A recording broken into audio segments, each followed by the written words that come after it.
Trading വിൻഡോയുടെ pre market അനാലിസിസിലേക്ക് എല്ലാവർക്കും സ്വാഗതം. ആദ്യം ഗ്ലോബൽ മാർക്കറ്റ് പോകാം. US മാർക്കറ്റ് ഒരു പോസിറ്റീവായിട്ട് ട്രേഡ് ചെയ്യുകയാണ്. ഡൗ ജോൺസ് 152 പോയിൻറ്റും S&P 53 പോയിൻറ്റും നസ്ഡാക്ക് 255 പോയിൻറ്റും, അതായത് നസ്ഡാക്ക് 1.22% പോസിറ്റീവായിട്ട് ട്രേഡ് ചെയ്യുന്നു. ഡൗ ജോൺസ് 0.35% പോസിറ്റീവാണ്. യൂറോപ്യൻ മാർക്കറ്റും ഒരു പോസിറ്റീവായിട്ടാണ് ക്ലോസ് ചെയ്തിട്ടുള്ളത്. പക്ഷേ ഗൾഫ് നിഫ്റ്റി 88 പോയിൻറ്റ് നെഗറ്റീവായിട്ട് ട്രേഡ് ചെയ്യുകയാണ്. ഇന്നലത്തെ മാർക്കറ്റ് നോക്കിയാലും ഇന്നലെയും യൂറോപ്യൻ മാർക്കറ്റും US മാർക്കറ്റും ഒക്കെ വലിയൊരു പോസിറ്റീവിൽ ട്രേഡ് ചെയ്തപ്പോഴും ഗൾഫ് നിഫ്റ്റി ഡൗൺ ആയിരുന്നു. പക്ഷേ ഇന്നലെ അത് നോക്കിക്കഴിഞ്ഞാൽ മാർക്കറ്റ് ഓപ്പൺ ചെയ്തത് ഫ്ലാറ്റ് ഓപ്പണിംഗ് ആയിരുന്നു. ഫ്ലാറ്റ് ഓപ്പണിംഗ് ചെയ്തതിന് ശേഷമാണ് പിന്നെ മാർക്കറ്റ് താഴോട്ട് വീണത്. അപ്പം ഇന്നും മിക്കവാറും ഒരു ഗ്യാപ്പ് ഡൗണിനുള്ള സാധ്യതയുണ്ട്. പറയാൻ പറ്റില്ല. US മാർക്കറ്റ് രാവിലെ ഗൾഫ് നിഫ്റ്റിയെ സ്വാധീനിക്കുകയാണെന്നുണ്ടെങ്കിൽ മിക്കവാറും വീണ്ടും ഒരു ഫ്ലാറ്റ് ഓപ്പണിങ്ങോ ചെറിയൊരു ഗ്യാപ്പ് അപ്പിനുള്ള സാധ്യതയുണ്ട്. നമുക്ക് ഡേ ക്യാൻഡിലോട്ട് പോകാം. ഡേ ക്യാൻഡിൽ നോക്കുകയാണെന്നുണ്ടെങ്കിൽ ഡേ ക്യാൻഡിൽ കഴിഞ്ഞ 3 ദിവസവും ഈ ഒരു രണ്ട് ഹറാമി ക്യാൻഡിൽ, അതായത് ഈ ഒരു ക്യാൻഡിലിൻ്റെ ഇൻസൈഡാണ് അടുത്ത ഈ ഒരു ഗ്രീൻ ക്യാൻഡിൽ വന്നത്. അതിൻ്റെ ഉള്ളിലാണ് വീണ്ടും മെനഞ്ഞാത്ത ക്യാൻഡിൽ വന്നത്. അപ്പം ഈ ഒരു ലോ അല്ലെങ്കിൽ ഈ ഒരു ഹൈ ബ്രേക്കൗട്ട് കിട്ടിയാൽ മാർക്കറ്റിന് നല്ലൊരു മൂവ്മെൻറ്റ് ഉണ്ടാകാൻ സാധ്യതയുണ്ട്. മറ്റൊരു കാര്യം എന്ന് പറയുന്നത്, മാർക്കറ്റ് ഇപ്പം നിൽക്കുന്നതെന്ന് പറയുന്നത് വലിയൊരു സപ്പോർട്ട് ഏരിയയിലാണ്. ഇവിടെ നോക്കിക്കഴിഞ്ഞാൽ അറിയാം, മാർക്കറ്റ് ഇവിടെ നിന്നാണ് ഈ ഒരു ഗ്രീൻ ക്യാൻഡിൽ നോക്കിക്കഴിഞ്ഞാൽ ഇവിടെ നിന്നാണൊരു ബുള്ളിഷ് ആയത്. അത് കഴിഞ്ഞിട്ട് വീണ്ടും ഈ ഒരു ഗ്രീൻ ക്യാൻഡിലും ഈ ഒരു റേഞ്ചിൽ നിന്നാണ് ബുള്ളിഷ് ആയത്. ഈ ഒരു റെഡ് ക്യാൻഡിൽ നോക്കുകയാണെന്നുണ്ടെങ്കിൽ റെഡ് ക്യാൻഡിൽ കഴിഞ്ഞിട്ട് അടുത്ത് വീണ്ടും ഇവിടെ നിന്ന് ബുള്ളിഷായി. ഈ ലെവലിൽ വന്നപ്പോഴൊക്കെ എല്ലാം മാർക്കറ്റ് വലിയൊരു ബുള്ളിഷിലോട്ട് പോയിട്ടുണ്ട്. ഈ ഒരു ഗ്രീൻ ക്യാൻഡിൽ നോക്കിക്കഴിഞ്ഞാലും അപ്പം ഇവിടെ എല്ലാം എന്ന് പറയുന്നത് മാർക്കറ്റ് ഒരു സപ്പോർട്ട് ഏരിയയിലാണ് മാർക്കറ്റ് ഉണ്ടായിരുന്നത്. അവിടെയാണ് മാർക്കറ്റ് ഇപ്പം വീണ്ടും നിൽക്കുന്നത്. ഈ ഒരു റേഞ്ച് കൃത്യമായിട്ട് പറയുകയാണെന്നുണ്ടെങ്കിൽ നമുക്കൊരു റൗണ്ട് ഫിഗർ നോക്കുകയാണെന്നുണ്ടെങ്കിൽ 24,500 ആ ഒരു റേഞ്ചാണ് വരുന്നത്. 24,500 540. ഓക്കെ, ഈ ഒരു റേഞ്ചിലാണ് അപ്രോക്സിമേറ്റ്ലി അല്ല, കൃത്യമായിട്ട് അവിടെ നിന്ന് എല്ലാം വിക്കടക്കം വന്നിട്ട്. പക്ഷേ ഡേ ക്യാൻഡിൽ നോക്കുകയാണെന്നുണ്ടെങ്കിൽ ഓൾമോസ്റ്റ് ഡേ ക്യാൻഡിലുകളെല്ലാം ആ ഒരു റേഞ്ചിൽ നിന്നാണ് സപ്പോർട്ട് എടുത്ത് മുകളിലോട്ട് കയറിയിട്ടുള്ളത്.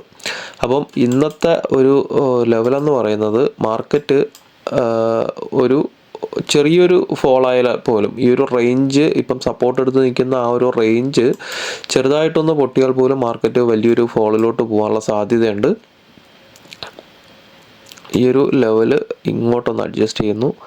24,540 24,540 എന്ന് പറയുന്നത് ഇവിടെ കഴിഞ്ഞ ഒരു 3 ദിവസമായിട്ട് ഇവിടെ നിന്ന് സപ്പോർട്ട് എടുത്ത് നിൽക്കുന്നതാണ്. പക്ഷേ മുകളിൽ നിന്ന് നോക്കുകയാണെന്നുണ്ടെങ്കിൽ മുകളിൽ നിന്ന് നമുക്കൊരു ട്രെൻഡ് ലൈൻ വരുന്നുണ്ട്. മാർക്കറ്റ് ഇതിൽ എങ്ങോട്ടെങ്കിലും ഒരു ബ്രേക്കൗട്ട് ഇന്ന് കിട്ടാനുള്ള സാധ്യത വളരെ കൂടുതലാണ്. ഇത് ഒരു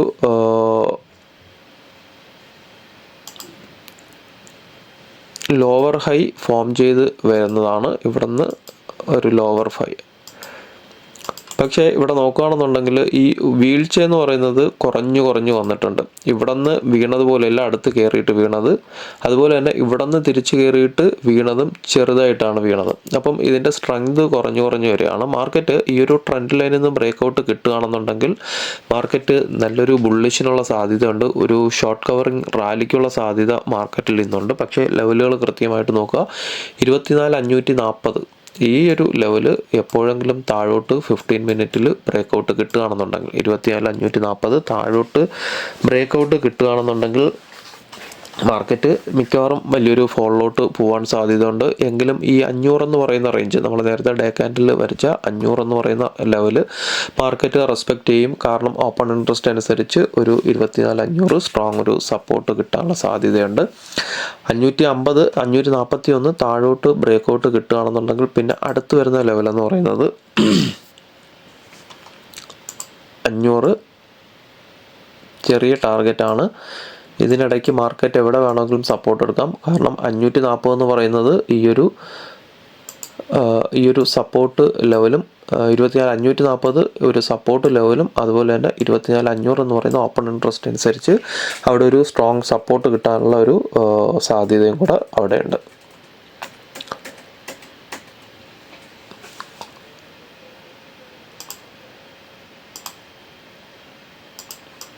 ഓക്കെ, 24,500.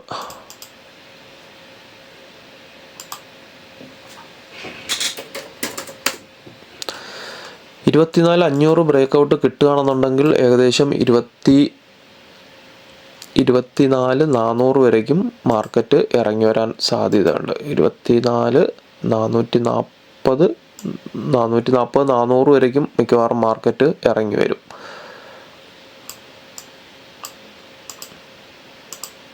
ഓക്കെ, അപ്പം 24,540ഉം 24,500 എന്ന് പറയുന്നത് ഒരു സ്ട്രോങ് സപ്പോർട്ടായിരിക്കും മാർക്കറ്റിന്. ഈ രണ്ട് റേഞ്ചും താഴോട്ട് ബ്രേക്കൗട്ട് കിട്ടുകയാണെന്നുണ്ടെങ്കിൽ 24,400 വരെ വരാൻ സാധ്യതയുണ്ട്. മുകളിലോട്ട് ട്രെൻഡ് ലൈൻ ബ്രേക്കൗട്ട് കിട്ടുകയാണെന്നുണ്ടെങ്കിൽ പുതിയ ഒരു ഹയർ ഹൈ ഫോർമേഷൻ മാർക്കറ്റിൽ വരണം. അതായത് ഇവിടെ നിന്ന് മാർക്കറ്റ് സപ്പോർട്ട് എടുത്ത് തിരിച്ച് മുകളിലൊരു ഹയർ ഹൈ ഫോം ചെയ്ത് പിന്നെ അടുത്തൊരു ഹയർ ലോ ഫോം ചെയ്ത് കഴിഞ്ഞാൽ മാർക്കറ്റ് മിക്കവാറും ഒരു അപ് ട്രെൻഡിലോട്ട് പോകാൻ സാധ്യതയുണ്ട്. അങ്ങനെയാണെന്നുണ്ടെങ്കിൽ മാർക്കറ്റ് മിക്കവാറും 24,750, 24,800 ലെവലിലോട്ട് പോകാൻ വളരെ സാധ്യത കൂടുതലാണ്. അങ്ങനെ പോകണമെന്നുണ്ടെങ്കിൽ മുകളിലോട്ട് ട്രെൻഡ് ലൈൻ മാത്രം ബ്രേക്കൗട്ട് കിട്ടിയിട്ട് കാര്യമില്ല. ഈ ഒരു ട്രെൻഡ് ലൈൻ മാത്രം ബ്രേക്കൗട്ട് കിട്ടിയിട്ട് കാര്യമില്ല. ഈ ഒരു ലെവൽ കൂടെ 24,620, 24,624, 24,630, 24,630 മുകളിലോട്ട് ബ്രേക്കൗട്ട് കിട്ടുകയാണെന്നുണ്ടെങ്കിൽ,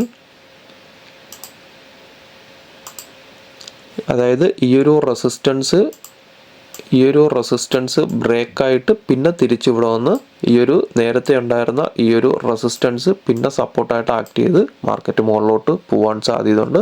പുതിയ ഹൈ ക്രിയേറ്റ് ചെയ്ത് മുകളിലോട്ട് പോകാനുള്ള സാധ്യത വളരെ കൂടുതലാണ്. അപ്പം ഈ 24,630 ബ്രേക്കൗട്ട് കിട്ടുകയാണെന്നുണ്ടെങ്കിൽ നെക്സ്റ്റ് ടാർഗറ്റ് എന്ന് പറയുന്നത്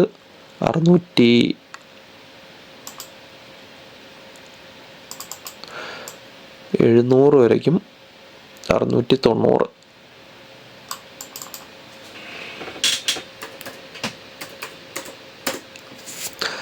690 ബ്രേക്കൗട്ട് കിട്ടിക്കഴിഞ്ഞാൽ പിന്നെ മാർക്കറ്റ് മിക്കവാറും ഒരു ബുള്ളിഷിലോട്ട് മാർക്കറ്റ് പോകും. പിന്നെ അടുത്ത ലെവലെന്ന് പറയുന്നത് 760.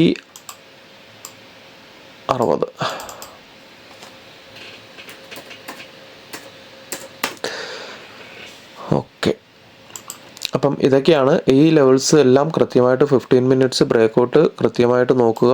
ഇതെന്ന് പറയുന്നത് ഇൻട്രാഡേക്ക് ഈ ലെവൽസ് വരയ്ക്കുന്നുണ്ടെങ്കിലും നമ്മുടെ ഇൻട്രാഡേ ചാർട്ടിൽ നിന്ന് തരുന്ന ആ ലെവലുകളൂടെ നോക്കുക. ഇതിനൊരു കൺഫർമേഷൻ കിട്ടണം. ഇതിലൊരു 15 മിനിറ്റ്സിൻ്റെ ബ്രേക്കൗട്ട് കൺഫർമേഷൻ കിട്ടുകയാണെന്നുണ്ടെങ്കിൽ നമ്മുടെ ഇൻട്രാഡേ ചാർട്ട് വെച്ചിട്ട് എൻട്രി എടുക്കാം. നമുക്കപ്പം ഇൻട്രാഡേ ചാർട്ടിലോട്ട് പോവാം. ഇൻട്രാഡേ ചാർട്ടിൽ ഇന്നലത്തെ മാർക്കറ്റിൽ കൃത്യമായിട്ട് ഓപ്പൺ ചെയ്തത് ഇവിടെ ഈ ഒരു ഏരിയയിൽ ഓപ്പണിംഗ് പ്രതീക്ഷിച്ചാണ്. പക്ഷേ CPRനുള്ളിൽ തന്നെ ഒരു ഫ്ലാറ്റ് ഓപ്പണിംഗ് കിട്ടിയിട്ടാണ് പിന്നെ മാർക്കറ്റ് താഴെ വീണിട്ട് പിന്നെ സൈഡ് വേസ് ഒരു കൺസോൾട്ടേഷൻ ആയിരുന്നുവെങ്കിലും വലിയ മൂവ്മെൻറ്റ്സ് ഉണ്ടായിരുന്നു മാർക്കറ്റിൽ. മാർക്കറ്റ് ഒരു റേഞ്ച് ബൗണ്ട് ആണെന്നുണ്ടെങ്കിലും മാർക്കറ്റിൽ മൂവ്മെൻ്റ് ഉണ്ടായിരുന്നു. ഇന്ന് ഞാൻ താഴോട്ട് വരച്ചിട്ടില്ല. ഇന്ന് നാരോ CPR ആണ് വരുന്നത്. CPRൻ്റെ റേഞ്ച് എന്ന് പറയുന്നത് 24,584 തൊട്ട് 24,605 വരെയാണ്. ഏകദേശം 21 പോയിൻറ്റിൻ്റെ CPR ആണ്. മാർക്കറ്റ് ട്രെൻഡിങ് ആവാനുള്ള സാധ്യത ഇന്നുമുണ്ട്. കാരണം മാർക്കറ്റ് ഒരു റേഞ്ച് ബ്രേക്കൗട്ടിനുള്ള സാധ്യതകളുണ്ട് ഉള്ളതുകൊണ്ട് തന്നെ എങ്ങോട്ടെങ്കിലും ഒരു ബ്രേക്കൗട്ട് കിട്ടുകയാണെന്നുണ്ടെങ്കിൽ മാർക്കറ്റ് ആ ഒരു സൈഡിലോട്ട് വലിയൊരു മൂവ്മെൻറ്റിന് സാധ്യതയുണ്ട്. താഴത്തെ ലെവലെന്ന് പറയുന്നത് 24,518, 24,538 ആണ്. അഥവാ ഒരു ഗ്യാപ്പ് ഡൗൺ വരികയാണെന്നുണ്ടെങ്കിൽ, ഈ ഒരു റേഞ്ചിൽ ഒരു ഗ്യാപ്പ് ഡൗൺ വരികയാണെന്നുണ്ടെങ്കിൽ, ഇന്ന് എക്സ്പയറി ആണ്, നിഫ്റ്റിയുടെ എക്സ്പയറി ആണ്. അപ്പം കൃത്യമായിട്ട് നോക്കുക. ഈ ഒരു ഏരിയയിൽ പ്രീ മാർക്കറ്റിൽ തന്നെ ഒരു ഗ്യാപ്പ് ഡൗൺ വരികയാണെന്നുണ്ടെങ്കിൽ 24,518, 538 ഒരു ഗ്യാപ്പ് ഡൗൺ വരികയാണെന്നുണ്ടെങ്കിൽ ഇവിടെ നിന്ന് മുകളിലോട്ട് എൻട്രി നോക്കാം. CPR ആയിരിക്കും ടാർഗറ്റ്. ഒരു ഗ്യാപ്പ് ഡൗൺ വരികയാണെന്നുണ്ടെങ്കിൽ മുകളിലോട്ട് എൻട്രി നോക്കാം. CPR ടാർഗറ്റ് 24,593, 24,610 ആയിരിക്കും റെസിസ്റ്റൻസ് വരുന്നത്. ടാർഗറ്റ് എന്ന് പറയുന്നത് CPRൻ്റെ ബോട്ടത്തിൽ വെച്ച് തന്നെ ടാർഗറ്റ് വയ്ക്കുക. മുകളിൽ വരുന്ന റെസിസ്റ്റൻസ് ആയിരിക്കും 593, 610 ബ്രേക്കൗട്ട് കിട്ടുകയാണെങ്കിൽ പിന്നെ തൊട്ടടുത്ത് തന്നെ അടുത്ത റെസിസ്റ്റൻസ് ഉണ്ട് 24,640, 24,686. ഇത് രണ്ടും സ്ട്രോങ് റെസിസ്റ്റൻസ് ആയിരിക്കും. ഇത് ബ്രേക്കൗട്ട് കിട്ടുകയാണെന്നുണ്ടെങ്കിൽ, അതായത് നമ്മൾ നേരത്തെ 15 മിനിറ്റ്സിൻ്റെ ചാർട്ടിൽ നോക്കിയ ട്രെൻഡ് ലൈൻ, ഈ ഒരു ട്രെൻഡ് ലൈന് ബ്രേക്കൗട്ട് കിട്ടിയതിന് ശേഷം പിന്നെ 593, 640 എന്തിനെന്ന് വെച്ച് കഴിഞ്ഞാൽ ഇതിൻ്റെ മുകളിൽ പുതിയൊരു ഹൈ ക്രിയേറ്റ് ചെയ്യണം.